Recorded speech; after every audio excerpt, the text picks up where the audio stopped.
अगोदर बघायचं ना कोण आले दरवाजावर. हा पण घरात रोजचं काय केलं? रोज तुम्ही मला 2-4 वाजवावं लागते. अहो पण घरात काम कोण करणार मग? म्हणजे रोजचं बाई रोज ठेवली का कामाला तुम्ही? ओरडताय. बाई ठेवायचं असं तर तुम्हाला कशाला आणलं? आले? आई, बाबा आले? बाबा माझ्या बाईला करणार, बाईला करणार, छान ड्रॉइंग करतो. ठेवून तिकडे. रोजचं काय आहे? लेकरीला कशाला ओरडता माझ्या? या घरामध्ये सारखं असंच चालू आहे. मला तर इथं राहू सुद्धा वाटत नाही. जा निघून मग. काय करायचं ते थांबायचं. काल भाजी केली ती खरं, परवा दिवशी केली त्याच्यामध्ये मीठ न मिरचू. काय करू चाललंय? जेवायचं तुम्ही मला नसेल, तुम्हाला स्वयंपाक करणार, खायचं तर खा, नाही तर जा बाहेर. कुठं का? कुठेही जा, मला काय करायचं? कशाला नाही केलं?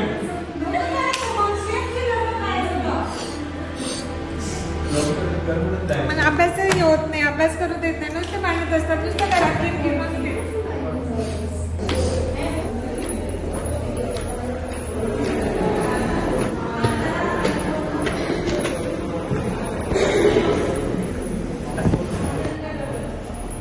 लेक्चर झालं ना म्हणजे मला इतकं आवडलं ते लेक्चर. तुला काय सांगू म्हणजे तुला कसं वाटलं? खूप छान होतं. मला खूप छान हा ना? शिकवलं सरांनी काल. ए, शालू, काय शालू? तुला काय झालं? काय झालं तुला?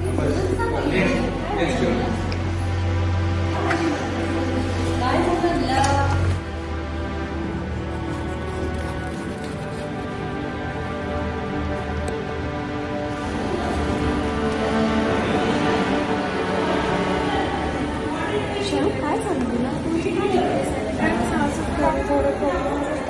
माझ्या आई वडील अभ्यास करायला अगं, सर्व ठीक होईल. तू असं काळजी नको करू. आम्ही आहे मला ना, डिस्टर्ब होतो. अगं अभ्यास होत नाही म्हणून माझ्या क्लासमध्ये एवढं पोरी आहे. तर तू माझ्या घरी यायचा. तुला त्रास होतो ना, आपण बोलूया. आई बाबांशी पण बसून बोलूया. आणि नुसतं आपण सारखी भांडतात. शरू, कसा गेला का दिवस तुझा? कसा गेला आज तुझा दिवस? मला आजकाल अभ्यास होत नाहीये, टीचर दाखवते. आता हे बाबा कधी येणार आहेत काय माहिती?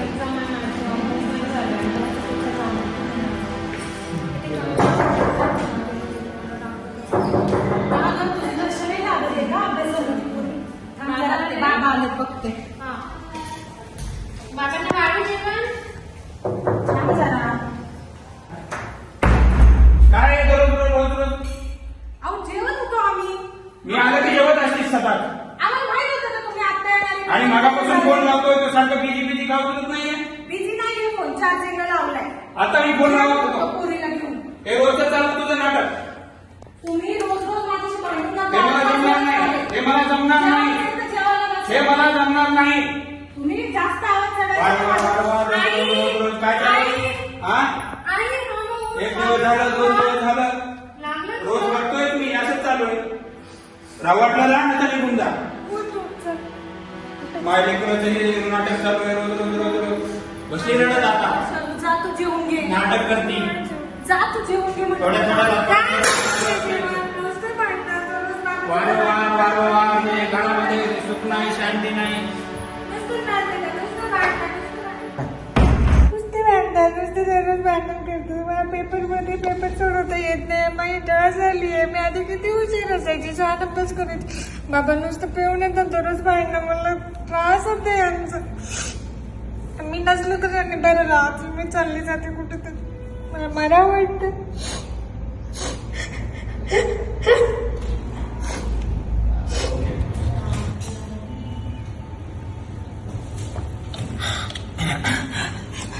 आमच्या भांडणात पोरीने काही खाल्लं नाही. बघते काहीतरी खाते का जरा.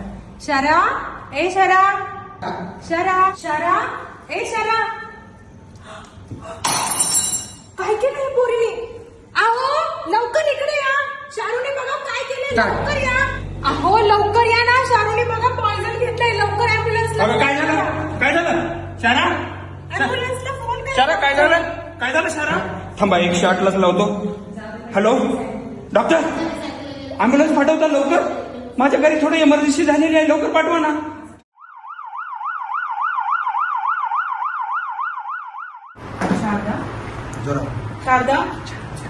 शारदा बाळा, काय झालं बाळा? तुला नाही मॅडम बघितलं का आमच्या मुलीला काय झालेलं? हो बघितलं. तिला थोडंसं मानसोपचार तज्ञाकडे न्यावं लागलं.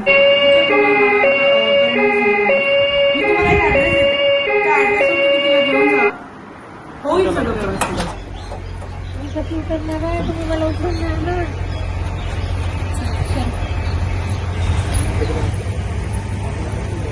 मॅडम मानसिक उपचार तज्ञांना दाखवायचं होतं. तिने काल सुसाईड करायचा प्रयत्न केला.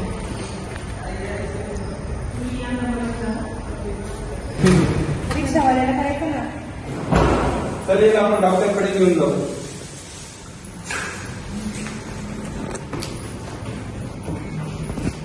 डॉक्टर नमस्ते.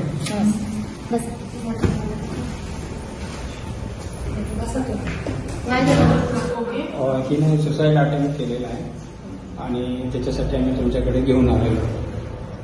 तुम्ही दोघं जरा बाहेर थांबा, मी हिच्याबरोबर बोलते. ठीक आहे? काय झालं बाळा, नाव काय तुझं? माझं नाव शाळा. कुठे आहे तू? मी 10th ला आहे. आत्ता कुठे आहे तू? हॉस्पिटलला. ओके. आज तारीख काय आहे? आज 9 तारीख आहे. ओके. तुला